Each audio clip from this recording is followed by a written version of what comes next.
मुझे याद है जब महाराष्ट्र और गुजरात के अलग होने का आंदोलन चल रहा था तब तो हम बहुत बच्चे थे, लेकिन उस समय एक चर्चा ये भी होती थी कि गुजरात अलग होकर के क्या करेगा। उसके पास कोई प्राकृतिक संसाधन नहीं है, कोई खदान नहीं है, न कोयला है, कुछ नहीं है, ये करेगा क्या।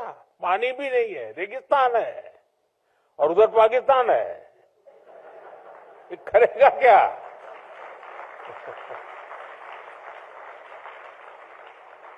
और ज्यादा से ज्यादा इन गुजरात वालों के पास नमक है, और है क्या। लेकिन लीडरशिप की ताकत देखिए, आज वही गुजरात सब कुछ है।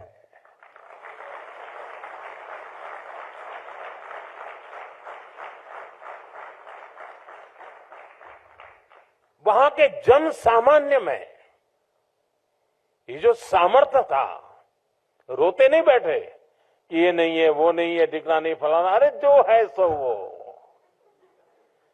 गुजरात में डायमंड की एक भी खदान नहीं है, लेकिन दुनिया में 10 में से 9 डायमंड वो हैं जो किसी न किसी के गुजराती का हाथ लगा हुआ होता है।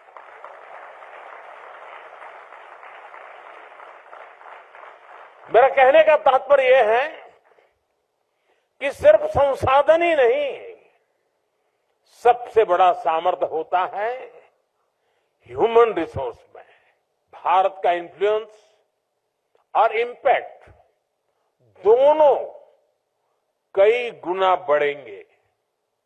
यानी एक तरह से भारत का पूरा विजन, पूरा फ्यूचर एक स्ट्रांग लीडरशिप जनरेशन पर निर्भर होगा। इसलिए हमें ग्लोबल थिंकिंग और लोकल अपब्रिंगिंग के साथ आगे बढ़ना है। हमारे गवर्नेंस को, हमारी पॉलिसी मेकिंग को हमने वर्ल्ड क्लास बनाना होगा।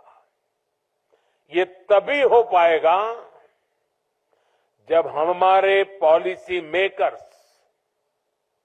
ब्यूरोक्रेट्स, एंटरप्रेन्योर्स अपनी पॉलिसीज को ग्लोबल बेस्ड प्रैक्टिस के साथ जोड़कर फ्रेम कर पाएंगे।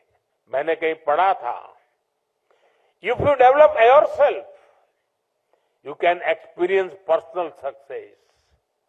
If you develop a team और your organization can experience growth. If you develop leaders, your organization can achieve explosive growth. इन 3 वाक्यों से हमें हमेशा याद रहेगा कि हमें क्या करना है, हमें कंट्रीब्यूट करना है। भूटान के राजा का जन्मदिन होना और हमारे यहाँ ये अवसर होना, ये अपने आप में बहुत ही सुभग संयोग है। और भूटान के प्रधानमंत्री जी ने इतने महत्वपूर्ण दिवस में यहां आना और भूटान के राजा का उनको यहां भेजने में बहुत बड़ा रोल रहा है, तो मैं उनका भी हृदय से बहुत बहुत आभार व्यक्त करता हूं।